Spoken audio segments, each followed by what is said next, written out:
Diascofoot, le miroir du football de la diaspora congolaise.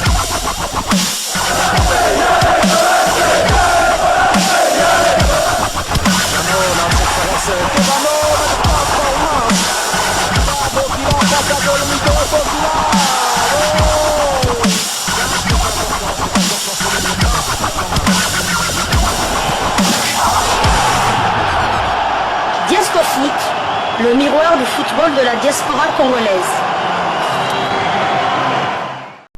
Vous êtes sur Diascofoot, le miroir du football de la diaspora congolaise. Diascofoot vous dit bonjour, tout le plaisir est pour nous de vous retrouver, mais surtout de savoir que vous êtes nombreux en train de suivre votre chaîne YouTube dédiée uniquement aux footballeurs de la diaspora congolaise.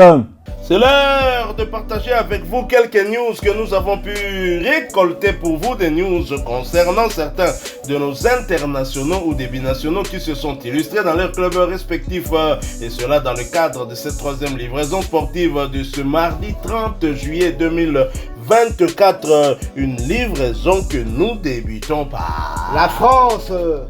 On savait depuis le 30 juin que Samuel Moutoussamy et le FC Nantes n'allaient plus continuer à collaborer. Et maintenant, c'est une décision qui est officielle car les dirigeants nantais l'ont annoncé publiquement dans les réseaux sociaux depuis hier. Après 8 saisons de bons et loyaux services, Samuel Moutoussamy quitte officiellement le FC Nantes. C'est donc la fin d'un long chapitre pour l'international congolais. Sous le maillot jaune et vert, le joueur de 27 ans a gagné ses galons au fil des années. Arrivé au sein de la formation nantaise en 2016, il a d'abord débuté avec l'équipe réserve avant de faire ses débuts en Ligue 1 chez les professionnels une année plus tard. Prêté une saison au Fortuna Sittard, un club néerlandais, entre octobre 2020 et juin 2021, le milieu de terrain expérimenté a pris part à 169 rencontres, toutes compétitions confondues avec le FC Nantes. Le club nantais a confirmé son départ sur ses réseaux sociaux. En fin de contrat en juin dernier avec le FC Nantes, Samuel Moutoussamy ne portera plus le maillot jaune et vert. Après plusieurs semaines de négociations, le milieu axial n'a pas trouvé de terrain d'entente avec ses dirigeants au sujet d'une prolongation de contrat. Il devra trouver un nouveau club durant ce marché des transferts estival et les prétendants ne devraient pas manquer pour un joueur très expérimenté en Ligue 1. Capitaine de l'équipe sous les ordres de Pierre Aristoui durant la saison 2022-2023, l'international congolais aux 37 sélections a remporté un titre majeur avec les Canaries. C'était la Coupe de France en 2022. Il a d'ailleurs contribué à ce grand succès du FC Nantes en inscrivant un but contre Monaco en demi-finale de la compétition. Samuel Moutoussamy va donc continuer son parcours loin de la Loire-Atlantique. Certains clubs français en quête de renfort au milieu de terrain pourraient se manifester dans ce dossier lors des prochaines semaines. C'est vrai que Samuel Moutoussamy quitte Nantes après 8 années et certains supporters du FC Nantes ont réagi quand même dans les réseaux sociaux. Faut dire quand même c'était quand même un clubman, un joueur qui a quitté seulement Nantes pour avoir du temps de jeu et puis revenir au FC Nantes.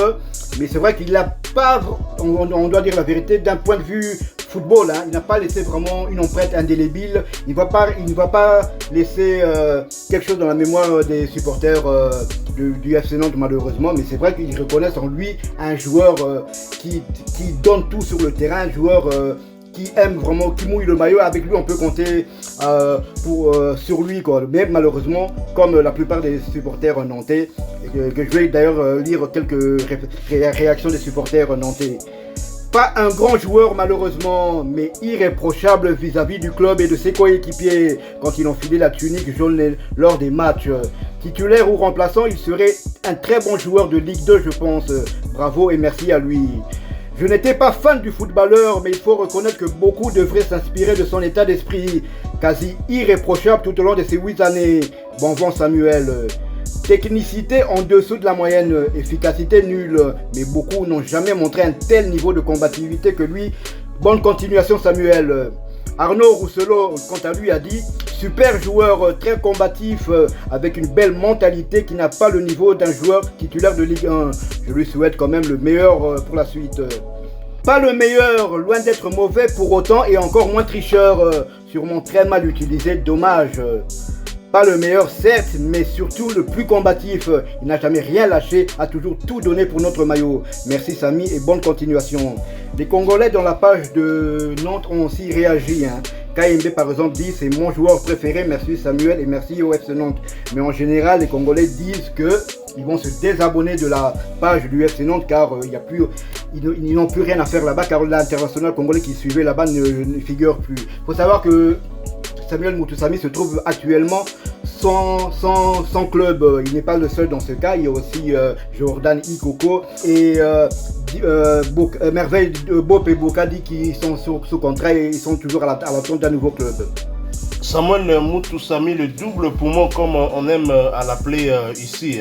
Je sens, on est vraiment à la limite d'un manque de respect de certains supporters du FC Nantes qui estiment que c'est un joueur niveau Ligue 2. Je ne sais pas si le FC Nantes est un club niveau Ligue 1. Ça aussi c'est un débat qu'on ne va pas faire. Si Samuel Moutoussamy à Nantes ne laissera pas des traces indélébiles peut-être en sélection parce qu'il est titulaire dans la sélection congolaise qui a terminé quand même demi-finaliste lors de la dernière CAN et Samuel Moutoussamy a participé à ce résultat. Certes, on reconnaît quelques lacunes techniques, notamment son apport sur le plan offensif, dans des phases offensives.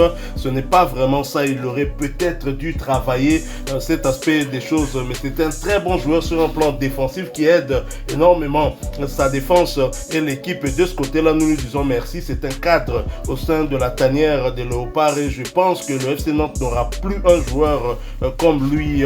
Seul Antoine Camboiré avait vraiment compris, peut-être un peu Ristouille aussi, les qualités de ce joueur. On ne peut pas bien évidemment tout avoir. Il faut dire aussi que dans le football, très souvent les milieux de terrain, surtout défensifs, on ne reconnaît pas trop souvent leur carrière. Je me souviens de Claude Makelele du côté du Real Madrid. Pourquoi il quitte le Real Madrid?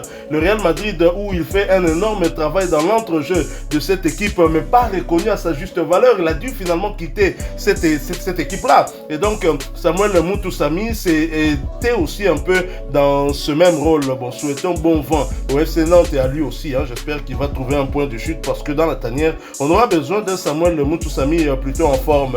D'un international congolais, Léopard de Sébastien Desabre. À un autre, nous allons parler Mercato. Ça se précise pour Gaël Kakuta dans un article intitulé Football Amiens SC. Gaël Kakuta en partance pour l'Iran. Le média amiénois Courrier Picard nous révèle ce qui se murmurait déjà depuis un certain temps. Lisons ensemble pour en savoir un peu plus. Annoncé dans le groupe pour le stage au Touquet de l'Amiens SC cette semaine, Gaël Kakuta n'a finalement pas foulé la pelouse du stade Gérard Houllier et ne le fera sûrement pas. L'international congolais de 33 ans est resté en Picardie lundi. Et pour cause, le joueur à qui il reste encore 2 ans de contrat est en instance de départ. Le club iranien d'Esteglal est très intéressé par ses services selon nos confrères de l'équipe. Des informations que nous sommes en mesure de confirmer. Sa situation devrait être tranchée d'ici la fin 2 semaines, mais la tendance est à un départ. On avait un deal avec lui lorsqu'il a quitté Lens pour rejoindre Amiens en 2022, essayer de jouer la montée. Ce n'est pas arrivé. Nous avions pris des engagements et nous allons nous y tenir, rappelle le directeur sportif de l'Amiens SC, John Williams. Donc on l'a compris, le milieu offensif des Léopards et de l'Amiens SC, Gaël Kakuta, négocie avec le club iranien d'Esteglal.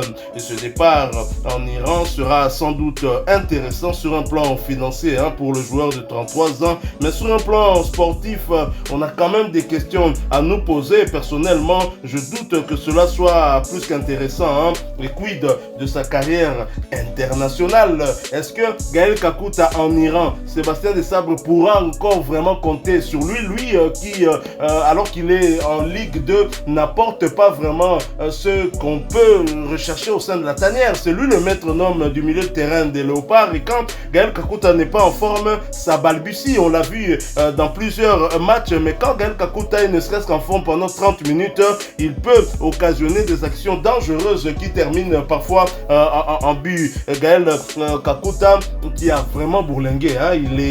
Il a connu pratiquement tous les championnats depuis qu'il a débuté sa carrière professionnelle. On sait qu'il a été formé du côté du Racing Club de Lens. Ensuite, il va précocement, je pense qu'il est allé très tôt du côté de l'Angleterre à Chelsea, hein, chez les jeunes des U18 lors de la saison 2007-2008 pour 115 000 €. Aujourd'hui, hein, ça semble rien, mais à l'époque, ça représentait quand même beaucoup d'argent et nous sommes en juillet 2007. Le 1er juillet 2008, là, il monte chez les grands, hein, toujours à Chelsea. Saison 2010-2011, il va du côté de Fulham. Il est prêté par Chelsea le 25 janvier 2011. Ensuite, il retourne à Chelsea le 31 mai 2011. C'est la fin de son prêt. De nouveau prêté, toujours en Angleterre, cette fois du côté de Bolton, le 31 août 2011. Le 31 décembre 2011, il revient encore à Chelsea, fin de prêt. Ensuite, 2011, de saison 2011-2012, de nouveau prêté cette fois en France, dans le club de Dijon. Il retourne à Chelsea le 30 juin 2012, fin de prêt. De nouveau prêté, cette fois-ci en Hollande, dans le club de Vitesse Arnhem. Et là, nous sommes le 31 août 2022. Le 2 janvier 2014, il retourne encore à Chelsea, fin de prêt. Et nous arrivons la saison 2013-2014. Il est à nouveau prêté, cette fois en Italie, du côté de la Lazio de Rome, le 31 janvier 2014. Fin de prêt, le 30 juin 2014, où il retourne encore en Angleterre, toujours à Chelsea. Et la saison 2014-2015, de nouveau prêté, cette fois-ci en Espagne, dans le club du Rayo Vallecano, le 31 juillet 2014. Il retourne encore à Chelsea le 30 juin 2015. Et nous arrivons en saison 2015-2016, cette fois-ci, Chelsea s'en débarrasse. Il est vendu du côté du FC Séville le 1er juillet 2015 pour 6 millions d'euros. Et 6 millions d'euros, bien évidemment, il évolue du côté de Séville. Et saison 2015-2016, Séville le vend du côté de la Chine le 5 février 2016 pour 5 millions d'euros. Et de là, il est prêté en Espagne. Prêté, et la fin de son prêt, il rentre en Chine. Puis, il est prêté du côté de l'Amiens SC lors de la saison 2017-2018.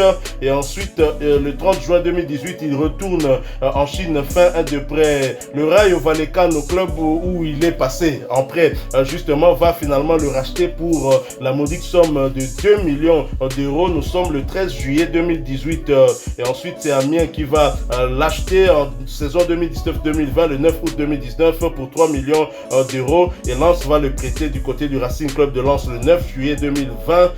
Il va retourner à Amiens le 30 juin 2021. Le Racing Club de Lens va finalement l'acquérir définitivement. Ce sera le 1er juillet 2021 pour 5 millions d'euros. Et là, il va attendre la fin de son contrat pour retourner du côté de l'Amiens SC en agent libre. Nous sommes lors de la saison 2022-2023. Donc vous l'avez vu, c'est un joueur qui a beaucoup bourlingué et dont la valeur marchande actuelle n'est pas terrible, hein, compte tenu de son âge, compte tenu de tous les problèmes qu'il a connus. Il n'est évalué qu'à 1,2 million d'euros pour le moment. Donc Gaël Kakuta, s'il veut quitter Amiens alors qu'il est encore sous contrat pour 2 saisons supplémentaires, ce sera simplement peut-être pour se retrouver sur un plan financier. Un joueur avec plein de qualités. Je me souviens qu'Eden Hazard disait qu'il n'avait jamais vu un joueur avec une aisance technique comme Gaël Kakuta. Et quand on sait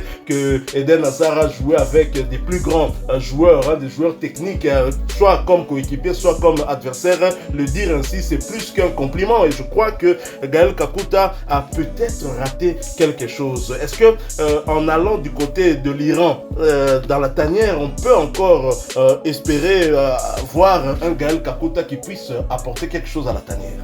Pourquoi pas? Donc si on prend des joueurs qui ont évolué du côté de l'Arabie Saoudite et d'autres qui évoluent du côté des Émirats Arabes Unis, un pays quand même footballistiquement parlant qui est moins réputé que l'Iran. Il faut savoir que l'Iran, pratiquement chaque Coupe du Monde, ils sont présents et il y a beaucoup de joueurs qui évoluent au pays. Donc si on avait pris un Aaron Thibault là qui joue aux Émirats Arabes Unis, je ne ne vois pas pourquoi Sébastien De Sabre se priverait de son métronome, son maître à jouer. Je pense que jusque-là, si Gaël Kakuta est en forme, je veux dire, s'il est à 100%, il n'a pas de blessure, il est à chaque fois titulaire en équipe nationale. Donc je ne vois vraiment pas Sébastien De Sabre se priver de Gaël Kakuta, même s'il partait du côté de l'Iran.